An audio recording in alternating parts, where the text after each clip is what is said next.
Guys, you've got another lovely act. Please welcome to the stage, with all the love and enthusiasm. Imagine his nipples are out there on show and all of you want to lick them. I want you to whoop and cheer him like a fucking crazed Chippendale. And welcome to the stage, Nob Stewart!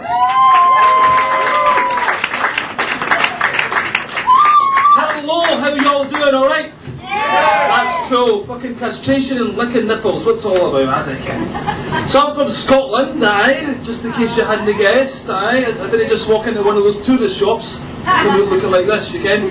Even though I'm from Scotland, I've been living in Turkey for about 5 years. And what happens is, every fucking June, basically, I used to perform comedy in Scotland in the past, and every June it gets a bit hot in Turkey for a Scotsman with skin as white as mine. So I'm basically the only performer that comes to Edinburgh every August for the weather. It gets pissing rain like fucking hallelujah. It gets a bit fucking boring after a while, doesn't it? 2 or 3 days it wears a bit thin. Any English in? Put your hands up if you're English. Not so many, that's pretty good. Normally the place is full of English, and to be honest I find English people a little bit irritating. Actually that's not fair, I find you highly fucking irritating. Because in Turkey I used to try and sell real estate, right? And I would be at the airport with fucking the board, Mr. and Mrs. Smith. And this is when Gordon Brown was in power, and every English person would say the same thing to me. I'd say, hello Mr. and Mrs. Smith, welcome to Turkey. They say, you're Scottish, aren't you? I say, aye. Well, Gordon Brown's Scottish. Aye, and? Well, we don't like Gordon Brown. I was like, aye, well don't hold that against me. Thatcher was English, you fucking started it. No, you don't go for that yet, no? No, fucking hell. What's that, sweetheart?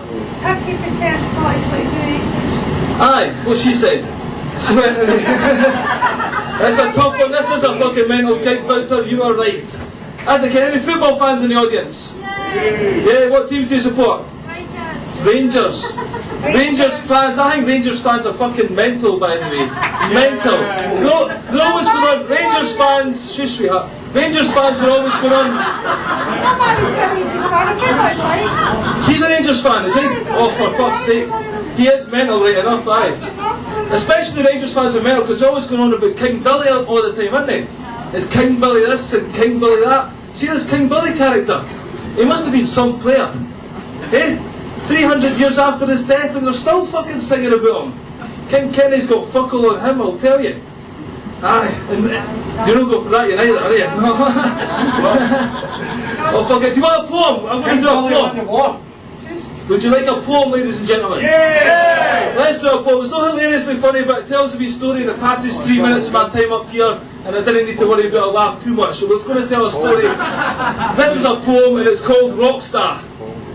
In my early 20s, I had one goal in life, to be a rock and roll star, to get a sexy wife. And I couldn't face the rat race. The real world was not for me. Getting a job wasn't an option, especially with my CV. So I tried to learn guitar. I practiced half an hour a night. But in the end I had to admit, my playing was fucking shite. So I gave that up and I told my friends that I was born to sing, and that Elvis would soon be known as the ex-king. But I've got a voice like a goose farting in the fog. Aye, I'd have settled for being a prince instead of a tuneless frog. So I started using heavy drugs and drinking lots of lager. Aye, because I thought by doing that I could be the new Mick Jagger. It turns out the rock and roll lifestyle really isn't that cool. I couldn't function properly. All I could do was drool.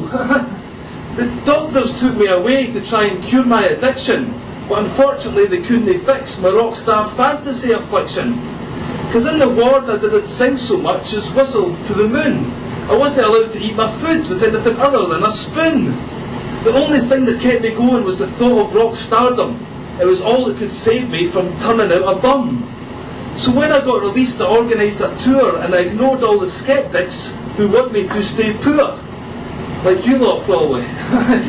My friends, they were a case in point. They said I was a no-talent nutcase. So I took some singing lessons to wipe the smile off their face. £300 I paid for 10 lessons to try and turn a frog into a prince. But no matter how hard I tried, I was still a bag of mince. The teacher was quite patient I assured her I wasn't taking the piss, but she called it off after just 2 lessons, saying £30 an hour's no worth this. But by that time it was too late. I had to do what I said. So I done a tour of karaoke bars with bottles flying past my head. Even semi-conscious, I still give it all I've got. You'd be surprised at how quickly booze thin blood can clot. If only I hadn't built myself up to be something that I'm not, because I'll never be a rock star. I'm fucking much more talented than that lot. Hi. So I've decided to audition for that X Factor dude. He'll flip his lid when he hears me sing, providing he's not a prude. Then he'll mastermind my pop career. I'll make it big across the pond.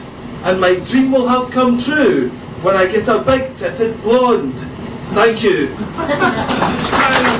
No bad. Fucking hell. See if you do poetry at a fucking comedy club, it's guaranteed fucking silence. See if I do that spoken word gig, I fucking love it. I didn't get it at all, right? I'm going to finish with a wee story. Has anyone ever went on a holiday with their family when one of the family members has been getting married? Anyone ever done that? My sister's really tight and she'd done that, so basically she invited all the family to go to Kenya. And she never volunteered to pay for yours, obviously, that defeated the purpose, you can. So we all had to pay 1,500 quid to go to Kenya. Now you'd have thought Kenya would have had enough wild animals, right? Without fucking throwing my family into the mix, you can. On the side of the plane, instead of Monarch Airlines, it should have said fucking Noah's Ark. The lands on, hey, fucking free bar, me and all my family, you know, it's no free, but being a Scotsman, you have to get your fucking money's worth, you can. So I get to the hotel. 2 minutes after I'm in the hotel, a fucking security guard sells me a big huge bag of grass. I was like, this place is fucking mental, I'm going to love this, you know. So on the day of the wedding, I puts the kilt on. And when I got the kilt on, I think I'm super Scottish. And when I'm super Scottish, I think I can drink whiskey. But I can't drink whiskey, what the fuck? So basically, the day of the wedding, I'm drinking whiskey, I'm drinking beers, cocktails, smoking. I was fucking completely fucked in my brains by 2 o'clock. Then my sister comes in the hotel room and I'm like, fucking hell, I'd shag that. I was pretty fucked up by that time, you know, when they actually do it, you know. Next thing you know, the wedding took place. I can't have made the wedding, I was being sick into a vase in the background there, you know. Then all the African dancers came out, the grass skirts and the drummers, ta-ta-ta-ta-ta. And I think, as you know, you do that funny dance where you get down really low, you know, they do the twist. So I'm doing that, next thing you know, my balls are hanging out of my kilt, you know. My mother's like, put your mouse back in its cage, put your mouse back. I was like, I'm totally oblivious. Then all the Africans gathered, they'll start pointing at me, look, their jaws are on the fucking floor. Because they hadn't seen ginger pubic hair before. Or a willy that small. Aye, it was a unique double whammy. And then I passed out and was carried off to bed. Turns out I wasn't fucking Scottish after all, I was English. Thanks very much. You've been tolerant, I've been awesome. Cheers.